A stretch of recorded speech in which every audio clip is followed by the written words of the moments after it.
Walang magagawa ngayon ang COMELEC kundi ipahinto ang pag-imprinta ng mga balota kasunod ng pagpapalabas ng Korte Suprema ng Temporary Restraining Order o TRO kaugnay sa 5 aspirante na diniskwalipika ng komisyon sa 2025 elections. Kailangan baguhin ng COMELEC ang kanilang sistema at gumawa ng bagong mukha ng balota kung saan dapat maidagdag ang mga pangalan ng aspirante na nakakuha ng TRO. Narito ang balita ni Margot Gonzalez.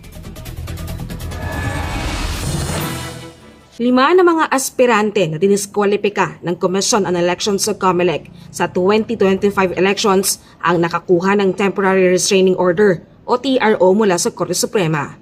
Kasunod ng TRO, ang mga pangalan ng 5 aspirante ay kailangan mailagay sa listahan ng kandidato o balota. Isa dito ay ang senatorial aspirant na si Zubair Ginto Mustafa na idineklarang nuisance candidate ng komisyon. January 6, nagsimula na mag-imprinta ang komisyon ng mga balota para sa national positions. Nasa mahigit 6 na milyon na ang naimprinta ng mga balota sa National Printing Office o NPO. Ang lahat ng ito nasayang kasi hindi na ito magagamit sa eleksyon. Kailangang sumunod ang komisyon sa direktiba ng Korte Suprema at magpalabas ng bagong balota.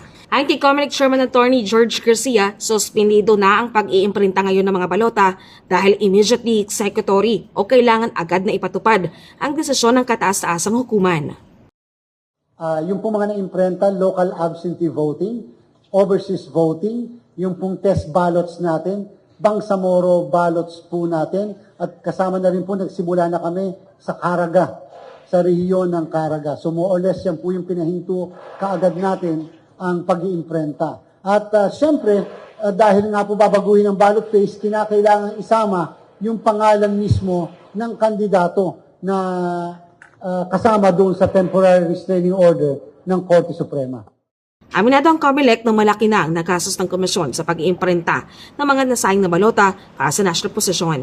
Sa taya ni COMELEC Chair Garcia, nasa 150 million pesos na ang kanilang nagastos. Yung pong isang balota kasi is more or less 22 pesos. Yan po yung binabayad natin sa National Printing Office. Siyempre po, may mga kasamang papel, yung ink, at siyempre napakadami po namin, daan po yung tao namin doon sa National Printing Office na pinag-o-overtime namin. Meron po kaming day shift, meron po kaming night shift na sinesweldohan po namin, at siyempre meron pong overtime payments din. Magbabago ngayon ang numero ng balota ng ilang mga senatorial aspirant kasunod ng ilalagay na pangalan ni Mustafa at ang pag-aalis ng pangalan ni Chavit Singson na nagpahayag ng pag-atras eleksyon. Letter M po kasi yung pangalan ng kandidatong nakakuha sa national position, sa senador na posisyon, and therefore pag pinasok po natin, pag binilang niyo po yung sa 66 na present na kandidato, ay 12 pong senador yung nasa ilalim na maaaring maapektuhan, maaaring nakapagpa-imprenta na ng mga pangalan na may numero, and therefore kasama po talaga yon sa mga consequence at dahil dito sa pangyayaring ito. So, ngayon po, kung sakali naman mag-withdraw yung isang kandidato na sinasabing posible mag-withdraw, magiging 66 pa rin yung kandidato.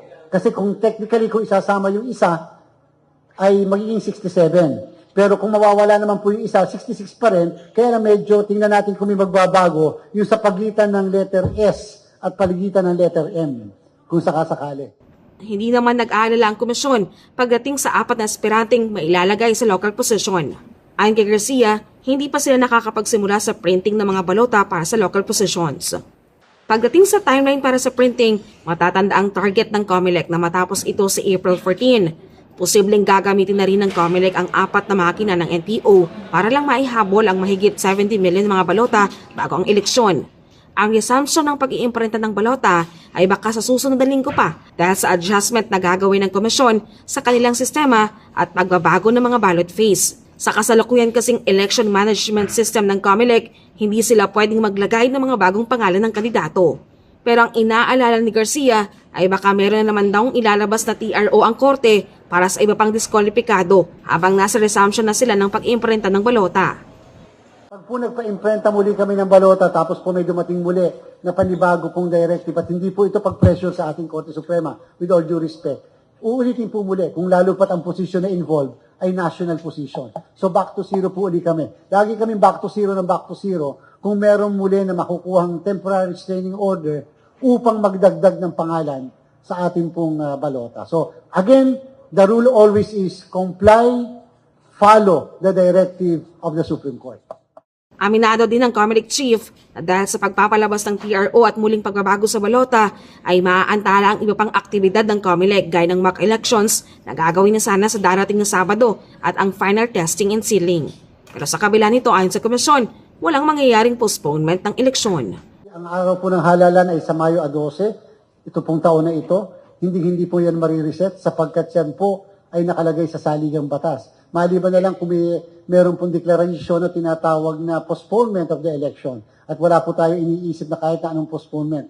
Gagawin po na inyong Commission on Elections ang lahat. Huwag po kayo mag-alala. We will be in control of the situation. Kasama po yan sa ating pong mekanismo na contingency na kung sakasakaling ganito ang mangyari. And therefore, again, may gastos po. Gumastos na po tayo. But part po ito kasi ng isang legal process. Para sa Diyos at Pilipinas Kumahal, Margaret Gonzalez, SMNI News.